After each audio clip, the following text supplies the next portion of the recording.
চট্টগ্রামে বন্দরে যা করত ভারত, এনডিটিভির রিপোর্টে তা উঠে এসেছে।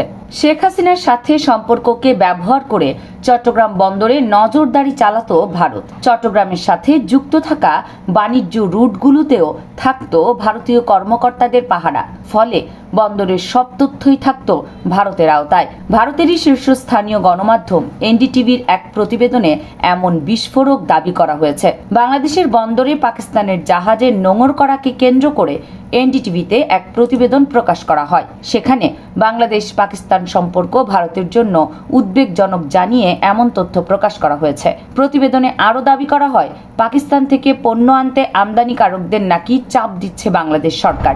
স্বাধীনতার পর প্রথমবারের মতো নভেম্বরের দ্বিতীয় সপ্তাহে পাকিস্তানের সাথে সরাসরি সমুদ্রপথে পণ্য আমদানি শুরু করে বাংলাদেশ। প্রথম দফায় প্রায় ৩০০ কন্টেইনারে শিল্পের কাঁচামাল, ভোগ্যপণ্য আনা হয়। সে সময় বাংলাদেশে পাকিস্তানের জাহাজ আসাকে কেন্দ্র করে তুমুল হইচই শুরু হয় ভারত জুড়ে।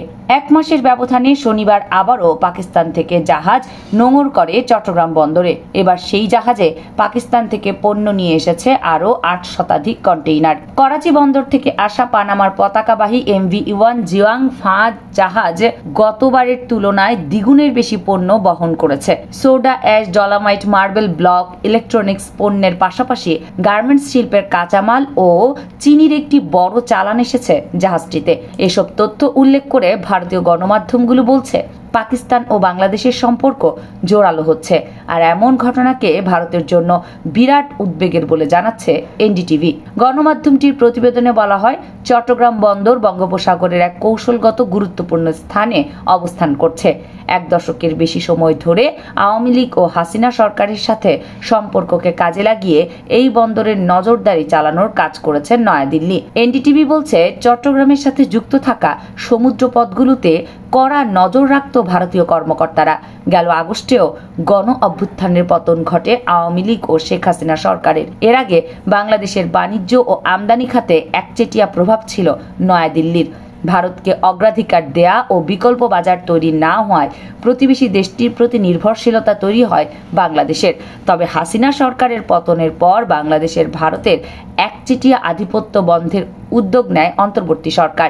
এই প্রেক্ষাপটে আঞ্চলিক দেশগুলোর সাথে সম্পর্ক জোরদারের কাজও শুরু হয়। সেপ্টেম্বরে আঞ্চলিক প্রতিবেশী পাকিস্তানের প্রধানমন্ত্রীর সাথে প্রথম দফা বৈঠকে বসেন প্রধান উপদেষ্টা ডক্টর মোহাম্মদ ইউনূস। ২ মাসের ব্যবধানে মিশরের D8 সম্মেলনে আবারও বৈঠকে বসেন এই দুই নেতা। এছাড়াও বাণিজ্য সম্ভাবনা থাকা অন্য দেশগুলোর সাথেও যোগাযোগ বাড়িয়েছে ঢাকা। তবে নিজেদের শত্রু পাকিস্তানের সাথে বাংলাদেশের এই যোগাযোগ কোনোভাবেই মানতে পারছে না ভারত। সংখ্যালঘু ইস্যুতে, মিথ্যাচার ও অভ্যন্তরীণ ইস্যুতে হস্তক্ষেপকে কেন্দ্র করে কয়েক মাসে ঢাকা দিল্লি সম্পর্ক তলানিতে পৌঁছেছে। এদিকে ইকোনমিক টাইমস, এনডিটিভি সহ গণমাধ্যমগুলো দাবি করছে, পাকিস্তান থেকে পণ্য আমদানির জন্য নাকি বাংলাদেশি ব্যবসায়ীদের চাপ দিচ্ছে অন্তর্বর্তীকালীন সরকার। এমনকি চট্টগ্রাম ও মংলা বন্দরে ভারতের প্রবেশাধিকার সংক্রান্ত বাংলাদেশ ভারত আমদানির চুক্তিগুলো পুনর্বিবেচনা করতেও নাকি সরকারে আলোচনা হচ্ছে। কামরুন নাহার রাখি, KNR মিডিয়া।